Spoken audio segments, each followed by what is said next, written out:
Good afternoon. Good early afternoon. It is Thursday, March 26th at 12:40 p.m. Your Boilermakers are going to play Texas this evening in San Jose. If you're anything like me, you're nervous because you're a moron. I'm going to talk all about that, and I'm going to break down a couple of my points, what I think is important about this game. Before I do it, let me thank our pals at Home Field Apparel. Head over to homefieldapparel.com. Check out they have a Braden Smith pack. It's kind of the stuff that Braden would wear, like retro jacket, a hat, and stuff like that. He's got some early 90s, I'd call it early 90s style to him at times. I noticed when he got on the plane, the Golden Black does a really good job documenting this, but when he got on the plane, he was a little more subtly dressed. If you want to get into a real big analysis of that, I think he's pretty serious about this trip to San Jose. But that's just a dime store analysis. Homefieldapparel.com. Also, when you're at Mackey Arena and your Boilermakers have just done what you think they're going to do and beaten a foe, what do? Well, you head towards the fire station. And when you get to the fire station, take a look over your left shoulder, and you're going to see the blue lights of AJ's. You're going to go inside, and you're going to have a great time. People are going to treat you great. The food's going to be great. Appetizers are amazing. But AJ's it's the best place on campus. There's no other way about it. Adam and Jake will help you out, and there's a reason that we've been a part of the AJ's team, let's say it that way, for years, because we love the place. Burgers, beef, beer, and boiled sports. That's AJ's. EatAJ's.com. So part of the catharsis of having first it was a website, and now it's a stream more than anything. The boiledsports.com still does exist, but we don't post that much on it. But part of the catharsis of it has always been if you're angry, if you're nervous, whatever, you have an outlet. And Jay and I, we had our buddy Tim on there. We started that a long time ago. But for me, especially during these NCAA tournament runs, right? During the NCAA tournament, the end of the season is right there, right? The potential end is right there. That bothers me for a lot of reasons. We're just starting to have fun right now, aren't we? But so one thing I do to deal with my nerves is do things like this and maybe meet you guys at the same place. Maybe you're, as a fan, nervous about games, or maybe you're not. Maybe you're just excited to see tip off because you're dialed in. That's awesome. Regardless of what it is, our emotions, I want to be clear on this, don't really matter. Our gut feeling doesn't really matter, and I'm aware of that. I'm also aware that I can't affect the game, but I still love watching and hope the best for my Boilermakers. So what I see is going to come today. Well, there's a couple of matchups that I'm looking for as indicators that matter to me. One of the big one is Swain versus TKR. Texas's Swain he's a bad dude. He's 6'8", can do a lot of good things. He's strong, he's athletic, and TKR is going to have his work cut out for him. I think that might be the most single important matchup. There's going to be a lot of stories in this one. As we already know heading into this, there's a lot of subplots. Texas is a team that has hit their stride, obviously, in the NCAA tournament. Like many times in the NCAA tournament, teams coming out of Dayton kind of find their groove, and Texas has done just that. This is akin to the VCU team that made a run, and they played were they seniors? No. It was a junior-laden Purdue basketball team at that point without Robbie Hummel. But they had Juwan Johnson and Etuan Moore. And Purdue, of course, lost that game to VCU. There's something to be said about playing and getting, just kind of having a rhythm of how you're playing and being confident who you are. And Texas has that right now. They're playing better defense than they ever have. They're a team that struggles defensively, at least statistically. On Ken Palm and other places, you can find evidence of that. But they look like a different team. And then when you hear Purdue answering questions on the big panel in the press room, I don't think Smith and Lawyer and TKR are taking this game lightly at all, and nor should they. One thing that's interesting to me, too, is always when a team gets on a run like this, a lower seed, it's funny to call Texas a Cinderella, but they really are. Nobody predicted them to be here. Sean Miller said, we're not a Cinderella, we're Texas. And I think he's right. I think he's got the right approach to this because They've got all the resources in the world. This team is freshly built with his vision. That's how Heidi got there. They went and they got the guys they wanted, and they built a pretty damn good roster. So it's tough to say that Texas is ever a Cinderella, but in this case, they really are. Another matchup that will be interesting to watch is Texas's Mark versus Few. He's second leading scorer, I think, on the team. When did I say Mark versus Few? I may have Mark versus Fletch. And this leads me in my next point. The way Fletch plays has been really the catalyst of Purdue playing above themselves or better than they had towards the end of the Big Ten season. Fletch is shooting a white-hot pace, and Texas is going to try to take him away. Make no bones about it. And I think Fletch will be ready for that. His looks might be a little bit more difficult, but let's see how he's confidently knocking the ball down. I think it's as simple with Fletch as when he is mentally dialed in, he hits shots at a high rate. And I think he is very, very ready. Playoff Fletch is a real thing. I always say playoff instead of NCAA tournament just because it sounds better.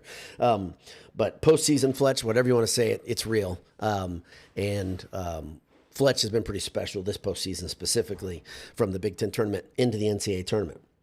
Some other keys to this game. There's a big one, of course, is Cox's injury. Nobody likes an injured Cox, and Cox having the knee injury is a concern for Purdue. Number one, will Purdue see a different starting lineup than we've seen all season? That's something to think about. It's a very different. That's a different thing. Just having a different guy announced in the pregame. Because this data set with C.J. Cox is pretty good.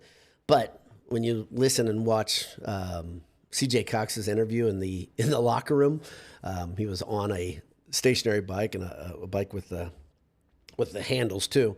It doesn't sound great to me. And adrenaline and painkillers and all that may have made Cox feel a little bit better about his knee during the last game. But he doesn't seem to have the confidence in it, and this comes into a next point of one of my keys to the game. It's how does Paint manage the game and manage the personnel? I think he's done a very, very good job in dealing with kind of the bigger picture of what can Purdue handle from a roster standpoint, both during the Big Ten tournament and now in the NCAA tournament. And now you have another problem to handle and that is how do you handle the using different players in a different amount of minutes? What can this roster handle versus a Texas team that's got athletes all over the court? They got players all over the court. They just haven't been able to, during the season, they weren't able to really play to their full potential, I'd argue, just because it's tough to gel. And maybe they're gelling right now. Maybe that's what we've been seeing.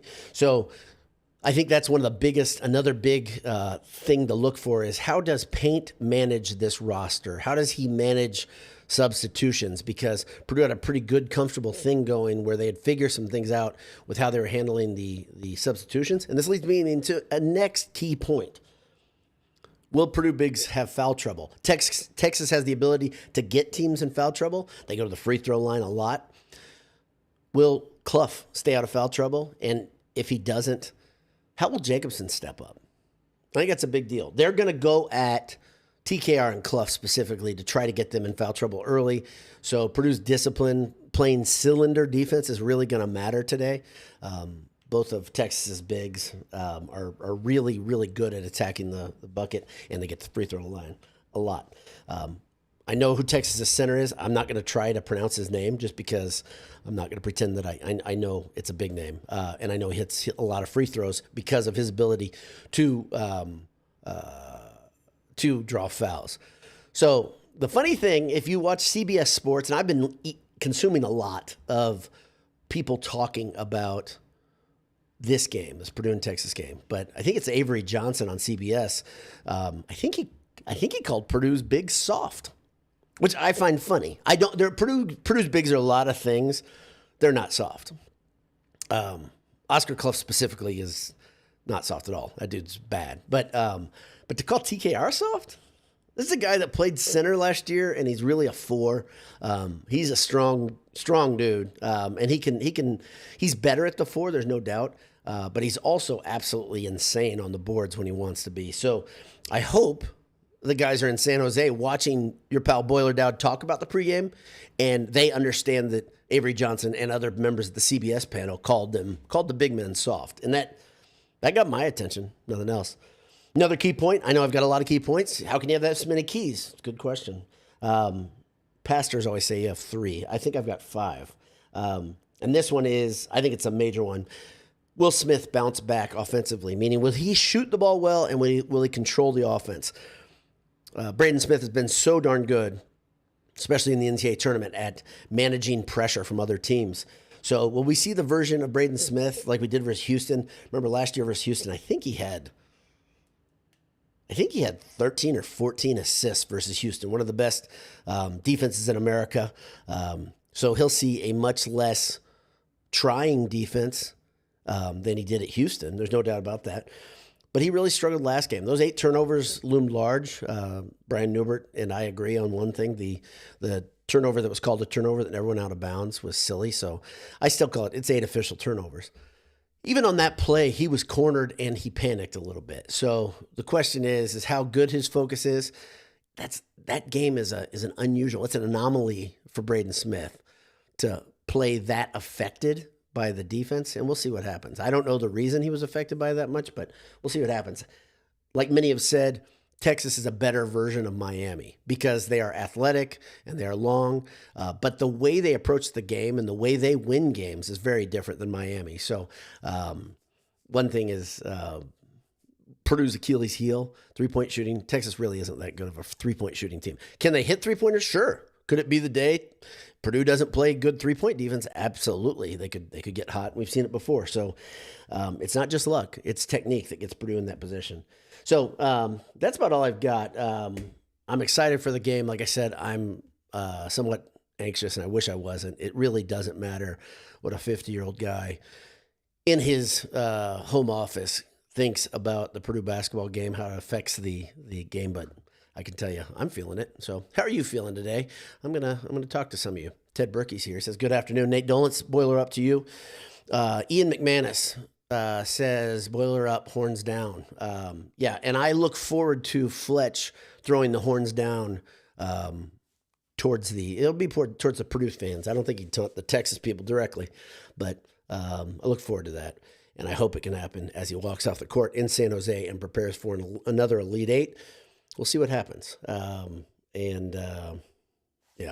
this is the funny thing about the horns down thing. If you don't know this, they take it very personally. The Texas fans do, and their basketball team and their coach are relatively new to the state of Texas. Most of them.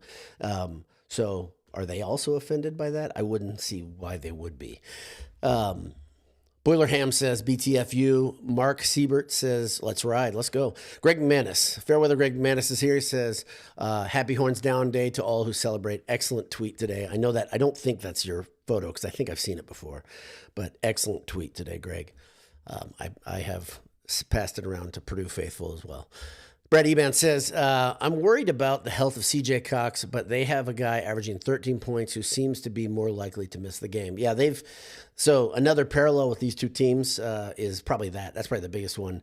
I think he's got an ankle issue, but he assured the media that he was going to play. The Texas media, if you saw some of those interviews, whereas C.J. Cox came off as completely unconfident about the state of his knee. So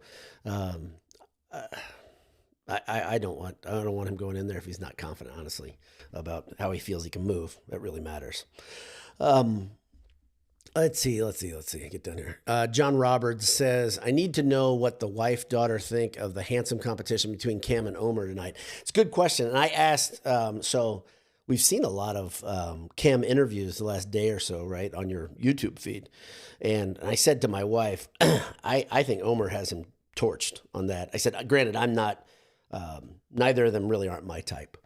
But I think Omer has him torched. And my daughter assured me I was correct. So there is that. There is that. Sorry about my allergies. It's that time of year. This is a good question, though. Thanks, John, for bringing that. Crimson Permanent Assurance. It's cut off, too. Your name is cut off. Says, the Crimson Permanent Assurance reporting from San Jose. Plenty of Boilermakers here. Boiler up, hammer down. Way to represent. That's awesome. I know you're not alone. Purdue's alum are pretty solid in the California area too. So go get that dub, and then we can get really anxious about the next round. Schmidt says, Boiler up. The one thing I remember most about the 2023 matchup was the constant complaining about free throws differential by Texas fans. The thing that people always need to understand whenever they talk about free throw differential, whether it's me or someone else, is the style of play should definitely affect the free throws being shot. So if you have a team playing a very aggressive brand of defense, they are going to foul more, and a team will get to the free throw line more. In 2023, we had a secret weapon. We, Purdue fans, Purdue specifically, had Big Zach Edey, who drew fouls because teams did not know how to stop him, and they couldn't stop him. So sometimes they just had to take their medicine. I don't know if fans I don't know if fans understand that. In fact, I'm positive most casuals don't understand that. But when you have a dude, you're guarding somebody who is impossible to physically match up with. You have to do everything possible, as you saw with Zach Edey. As we saw so many times, he was doing things. He was having to deal with literally 250 pounds hanging on him much of the time, and he would still find a way to finish. So that's a little different. We'll see what happens. Purdue is not that. I think they're in the 300s and getting to the free throw line this year, which is kind of weird for a Purdue team. We're not very used to that, but we'll see what happens today. I bet Texas will get to the line more than Purdue, though. That's one of my hot takes. It's not based on anything that's hard to predict at all. Boilermaker 631 says, unfortunately, not near AJ's, but getting a burger from Longhorn Steakhouse tonight. Got to eat the weaker mascot. That's funny. So if you're near AJ's, go to AJ's and get something delicious. If you're not, sure, go get a nice steak. Get a burger. Greg Menace says Swain is a Texas guy. According to T. Ray Davis stat comparison. He leads Texas in 3 categories. He's really good, and he's really important to them. And if you look at him in a uniform, he's a dude, man. Swain is a very, very good player. Ray Davis. There we go. See, one letter throws me off, Greg. And Ray Davis's stat comparison on Twitter, I assume. So we can check that out. Greg Menace says, no Cinderella with $23 million budget. It's you can't type either. I see what you're saying. Mob budget, men's basketball budget, absolutely. So and by the way, he brings up autocorrect on a Mac on a phone. Have you guys found your phone to be awful and correcting things that it has never corrected before? Because mine has done that since the last update, and it has me frustrated. My thumbs are fat, but I do wear glasses most of the time when typing, which has helped me with that. And yeah. Seth Harder says, needed this. I'm glad to help. You probably are nervous as me, it sounds like. Boilermaker 631 says, Norlander from CBS Sports has the opinion that Cinderella can't be from a power conference or have a national championship. And I understand that. I don't think Texas has a national championship. I think they have a runner-up. I think that's right. That's the first thing. But I could be wrong. I know they've been to the Final Four plenty of times, but I may be wrong about that. But being from a national, a Power 3, Power 4 conference, however you want to say it, Power 4, and still calling them Cinderella, I don't think it's a stretch anymore, kind of. I mean, I've been wrestling with this as you look at Iowa. Iowa beating Florida, that makes them a Cinderella, right? They got past the big dog, right? And Texas getting past Gonzaga, I've told you, I am not as impressed by Gonzaga ever. Beating Gonzaga, other than maybe 2 years in the last 10, it's something you can do if you counter them right. And Purdue has proven that over and over. Mediocre Purdue teams have been beaten good Gonzaga teams. So I'm not trying to take anything away from Texas.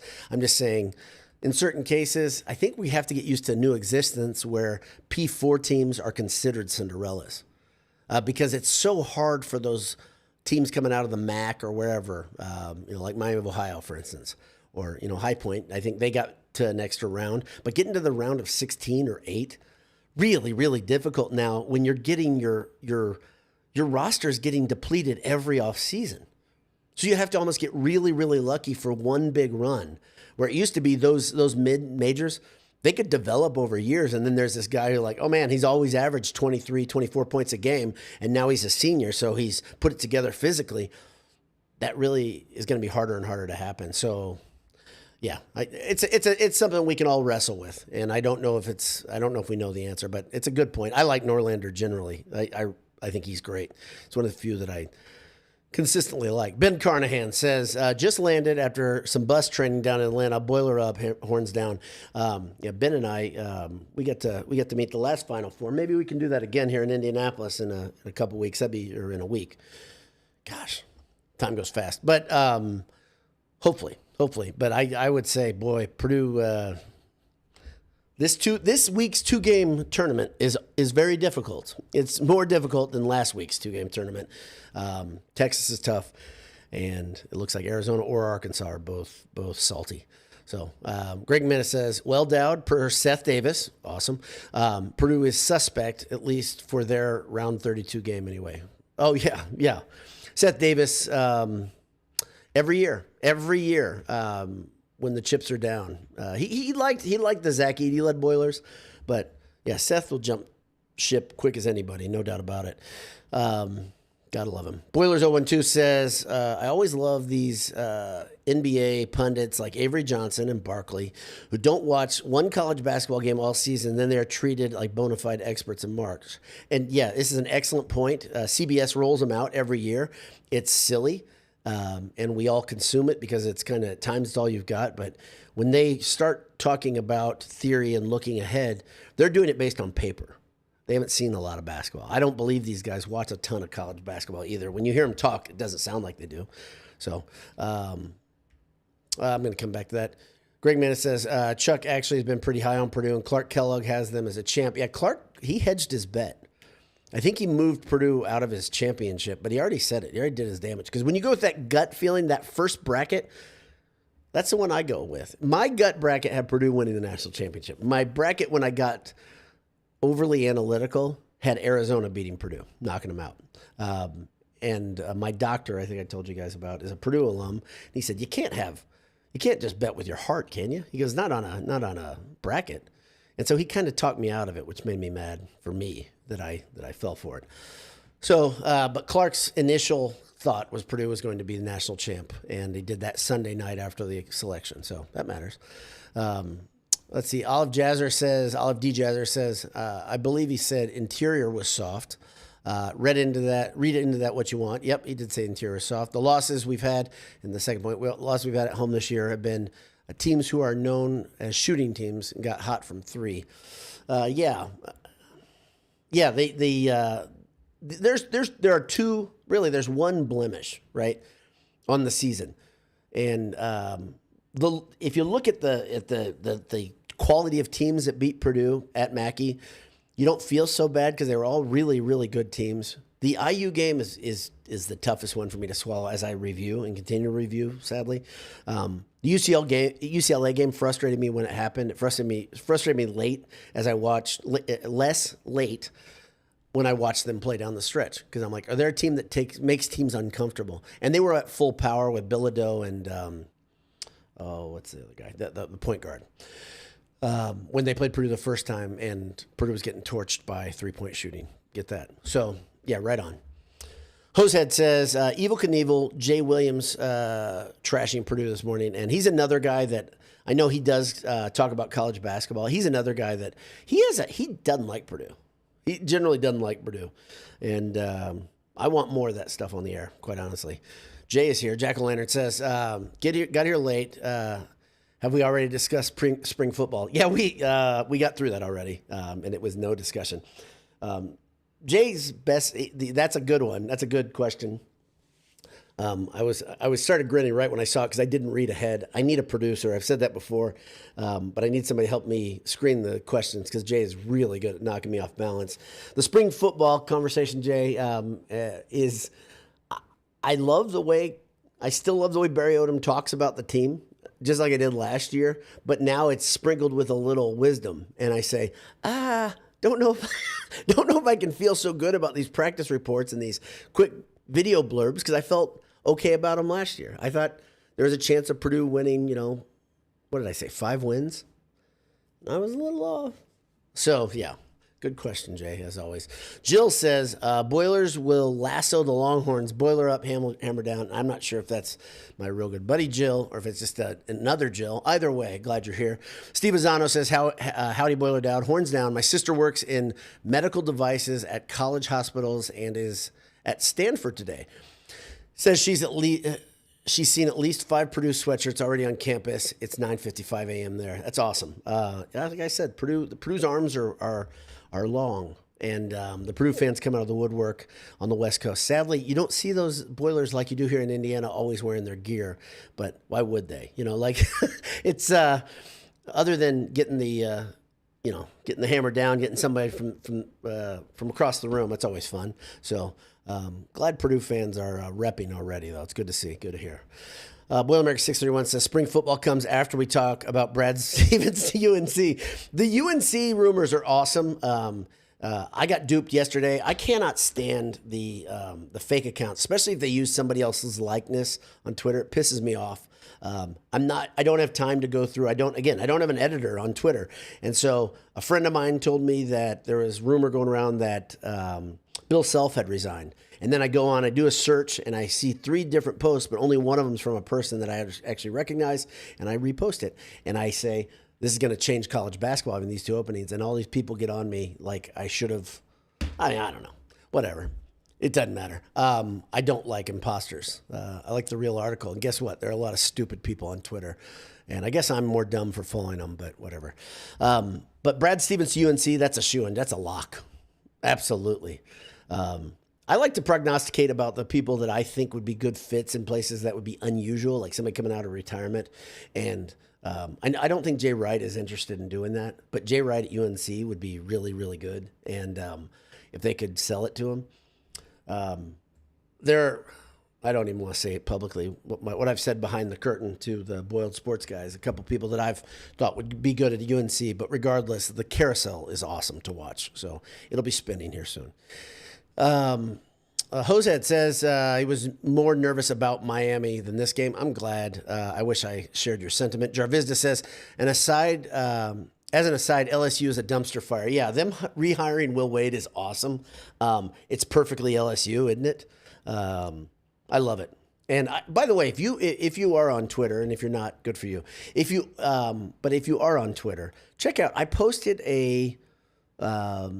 it's a video that has sound, and it's really more of a sound clip. That's why I say it's really more of just a recording of both Will Wade and current Texas coach Sean Miller talking about different things about pre-NIL stuff.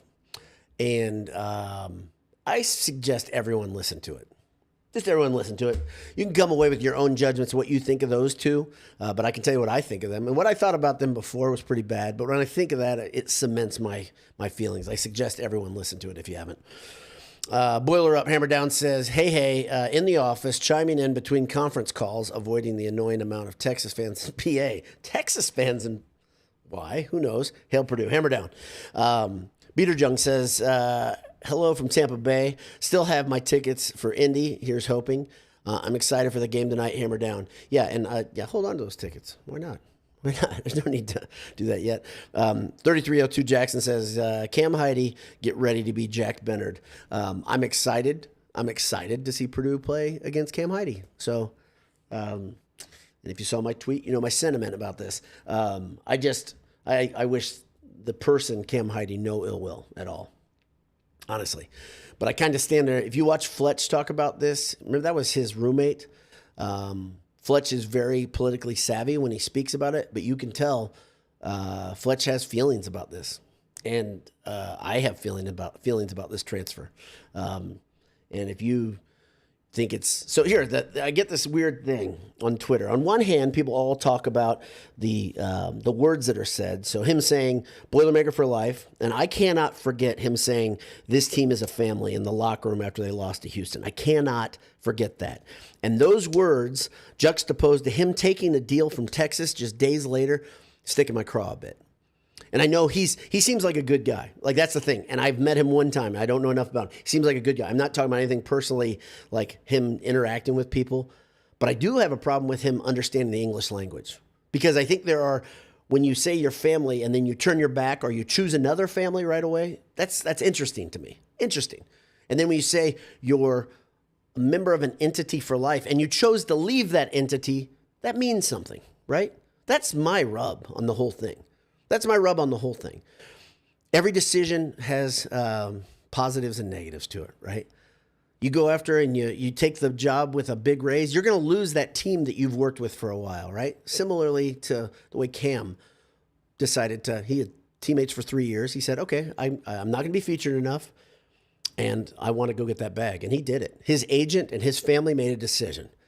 And I believe this is one of those cases where an agent and a snake oil salesman won the heart of a person that either didn't understand the full scope of what he was getting into or did, and he just said, screw it, this is what I want. Sean Miller's he's a snake, man. And it's well known he's a snake. I've said this before. Talk to anybody who's a Xavier fan. Even talk to some Arizona fans. And his reputation precedes him. He is what he is. So to leave playing, even if you had less playing time, gosh, this is a hard one. I have a hard time relating. Doesn't matter. Go get your money. Fine. I'm not whatever. But that money has a cost. So that's it. Need to be in verse says, B Dowd, sorry if you've covered this, but since Texas typically relies on ISO ball to score, very low assist rating, KenPom, it doesn't seem terrible that Jakari cover for CJ on this one. He continues. I'll go. Am I wrong? I always felt like Jakari was okay on on ball situations, but would get lost sometimes in switches and a defensive Achilles. I think he's a solid defender generally. He's good on ball and he's good in passing lanes, right? If he's not the weakest guy, when I talk about switches, the Purdue had problems with that this year. He was one of them. I don't think you're out of line at all. And I think he's a solid defender, and he's athletic enough. His lateral movement's really, really good, and get off the court quickly too, a lot like Cox. So he's not quite as much of an offensive weapon. His consistency is not as good as Cox's. But remember, you're going to see more Omer Meyer too, who also has been playing better of late. Both of those guys, it should be a two-headed monster that has to replace some of the minutes from Cox, but they've already been doing it. So if you're going to lose a starter for a game, or I don't like counting my chickens before they're hatched. So easy for me to say. But I think Cox and Omer should be able to do some damage. So good take. Race Johnson says, greetings from 41 floors above Hudson Yards in NYC. B Dowd, vibes are high. That's awesome. Sounds like a nice. You got a nice view. So enjoy the view and root for the boiler. Sounds like you won't be back in town for. I think you don't. Do you live in NY now, Race? If you do, I didn't know that, so it doesn't matter. So. So he continues, says, I'll get a few boiler ups here in NYC, more than you think. No, actually, when I was in the Northeast, I lived in the Boston area. I lived in Jersey as well for a bit. And Purdue's, again, DC is another big Purdue city. My pal, Roy Beaumont, who was on here sometimes, was the president of the Alumni Association there. But the Northeast Corridor, there are a ton of Purdue fans out there and Purdue alums, and they're proud of it. So glad you're there too, representing. That's great.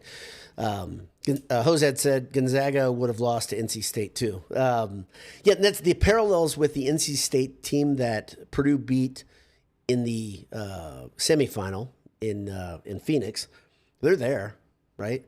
The media starts every round that a lower seed keeps going. The media gets a little more excited, a little more frothy, and especially a team like Purdue, who a lot of people in the media don't like Purdue. There are many though that love Matt Painter, and that's the difficulty of them trying to assess things. So, listen to there's so many things about there's the racism out there is amazing to me. Purdue has a lot of players that are white.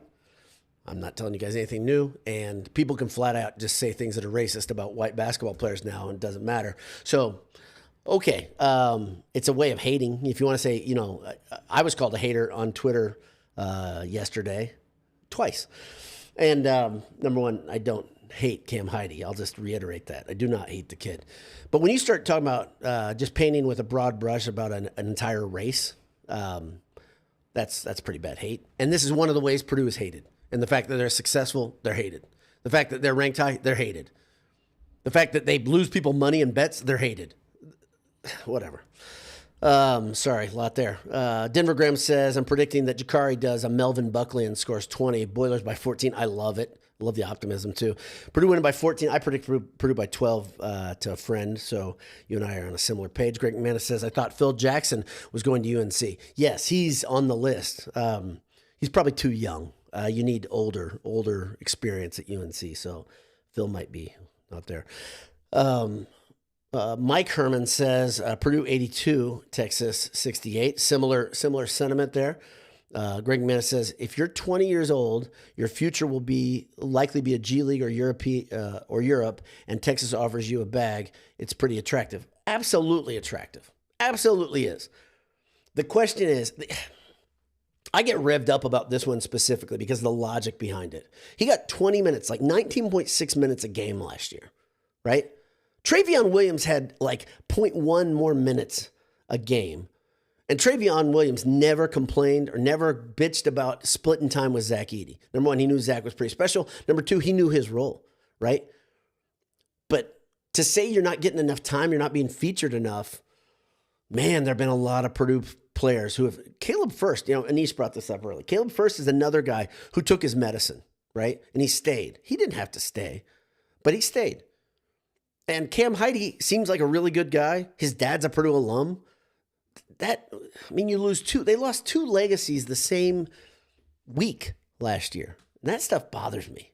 It bothers me a lot. Because what I want, this is naivete, okay? And I'm aware it's naivete. But I want Purdue alums to think about Purdue like I think about Purdue. Be fond of it. It's a special place. It taught you a lot about life. And Matt Painter is a damn good coach. And he's very straight with these kids. So if you don't want to be, if you'd rather be bullshitted, sure, go someplace else. Go someplace else. Or you could have Matt Painter say, here's the deal. Here's the minutes you got. I'm going to give you a chance. What did he do in the final game that he played in Purdue? He was featured because he stepped up. And that's all Painter kept giving him the ability to step up, and he wouldn't last season. Do you remember that? I remember it. Anyway. Yes, it's attractive. It's absolutely attractive. Getting a huge amount of money is attractive. He's also a kid that doesn't come from poverty, right? Would I tell my kid to listen? Yes, I would. Yes, if LBD was offered a bunch of money to transfer someplace because he was playing a sport. This is a weird, bizarro world we're talking about. Sorry, LBD. But I've talked to him about this. I'd say, you listen. When he was making his college choice, he had 2 full rides on the counter because of his grades and because of his test scores. And both of them, I said, we have to take this seriously. That is a lot of money to turn down. Guess what he did? He made his decision. He's at Purdue. So it cost me money for him. This is the difference. It cost me money for him to go to Purdue. Those guys, it doesn't cost them a nickel for their kid to stay at Purdue. In fact, their kid still would have gotten paid a lot of money. I say those guys, there's another one there. Greg continues, says, Xavier fans hate Miller now. He puts it in all caps. A group of them went to the SEC tourney just to chirp at Texas. That's commitment. I love that. I heard that story. I love it. Xavier fans are pretty hardy. Yeah, that's pretty great. Mike Herman says Cox will sit 5 minutes. Only come in if needed. We'll sit 5 minutes. So. I think you're saying he's not going to play a lot. That's what I'm trying to decipher. Mike Herman continues, says, I love Cam, but not tonight. Yeah. Like I said, I hope he has a great life. Really do. And if I saw him at Mackey Arena, I'd say, hey, Cam, how are things, right? I personally, no issue. But the idea of, man, I'm so old-fashioned about this, about teams. I'm so old-fashioned about it, so I'm probably not the right guy to speak on it. You already know what I think. Denver Graham says, Painter will only use Cox if we need to come from behind.